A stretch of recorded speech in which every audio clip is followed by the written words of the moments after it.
ನಮಸ್ಕಾರ ಬಂದವರೇ, ನಾನು ಭೂಮಾಪನ ಇಲಾಖೆಯ ನಕಾಶೆಯಲ್ಲಿರ್ತಕ್ಕಂಥ ವಿವಿಧ ಚಿಹ್ನೆ ಮತ್ತು ಗುರುತುಗಳ ಬಗ್ಗೆ ತಿಳಿಸ್ಕೊಡ್ತಾ ಇದ್ದೆ.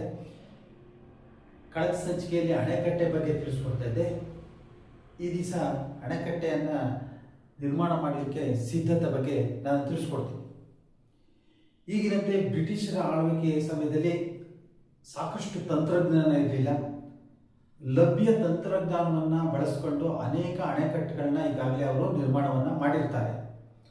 ಅವುಗಳು ಇನ್ನೂ ಜೀವಂತವಾಗಿದೆ ಅಂತಂದರೆ ಅವುಗಳ ಹಿಂದೆ ಇರತಕ್ಕಂಥ ಬದ್ಧತೆ, ನಿರ್ಮಾಣ ಬಹಳ ಮುಖ್ಯವಾಗಿರುತ್ತೆ.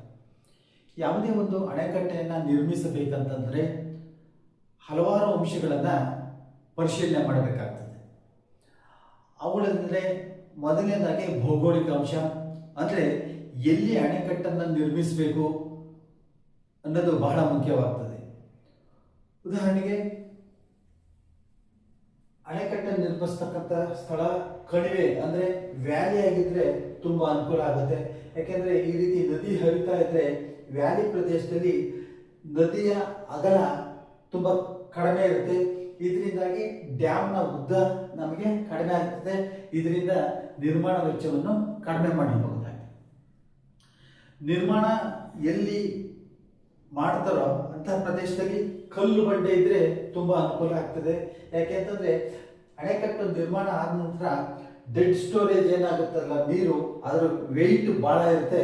ಅದನ್ನ ತಡೆತಕ್ಕಂಥ ಶಕ್ತಿ ಭೂಮಿಗೆ ಇರುತ್ತೆ.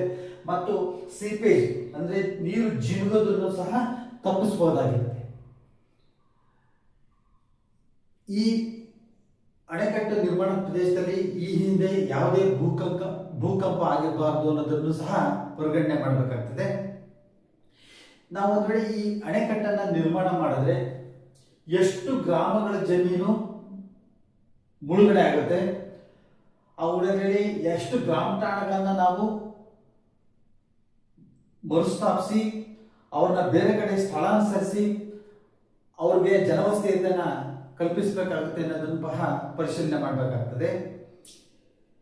ಹಾಗೂ ಈ ಜಮೀನನ್ನ ಭೂಸ್ವಾಧೀನ ಮಾಡಿಕೊಂಡಾಗ ಅವರಿಗೆ ಎಷ್ಟು ಪ್ರಮಾಣದ ಭೂ ಪರಿಹಾರವನ್ನು ನೀಡಬೇಕಾಗುತ್ತೆ, ಇದರ ಮೊತ್ತವನ್ನು ಸಹ ನಾವು ಅಂದಾಜಿಸಬೇಕಾಗ್ತದೆ.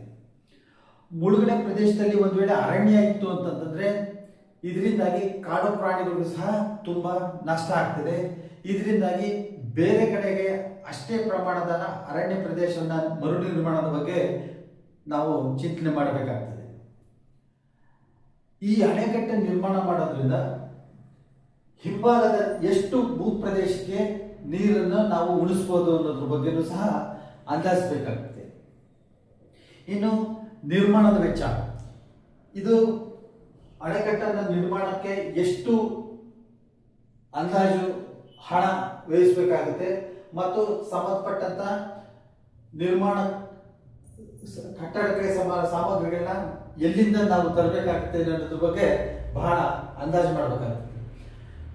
ನೆಲಮಾಪನಕ್ಕೆ ಸಂಬಂಧಪಟ್ಟಂತ ಎಲ್ಲ ವಿಡಿಯೋಗಳು ಫೇಸ್ಬುಕ್, ಯೂಟ್ಯೂಬ್ ಹಾಗೂ ಥ್ರೆಡ್ನಲ್ಲಿ ಲಭ್ಯವಿದ್ದು ತಾವು ನೆಲಮಾಪನ ಎಂದು ಸಬ್ಸ್ಕ್ರೈಬ್ ಆಗಿ ವೀಕ್ಷಿಸಬಹುದಾಗಿದೆ. ಮುಂದಿನ ಸಂಚಿಕೆಯಲ್ಲಿ ಮತ್ತೊಂದು ವಿಷಯದ ಬಗ್ಗೆ ತಿಳಿಸ್ಕೊಡ್ತೀನಿ. ಅಲ್ಲಿವರೆಗೂ ನಮಸ್ಕಾರ.